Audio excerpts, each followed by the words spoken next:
حدیث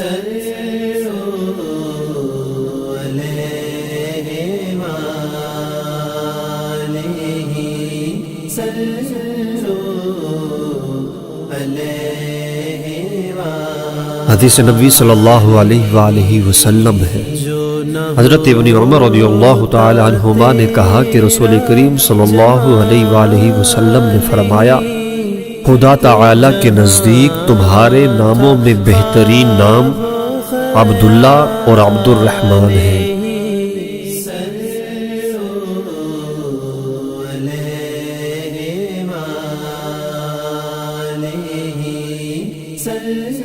حضرت ابو دردہ رضی اللہ تعالیٰ عنہ نے کہا کہ حضور پاک صلی اللہ علیہ وآلہ وسلم نے فرمایا کہ قیامت کے دن تم کو تمہارے نام اور تمہارے باپوں کے نام سے پکارا جائے گا، لہٰذا اپنے نام اچھے رکھو۔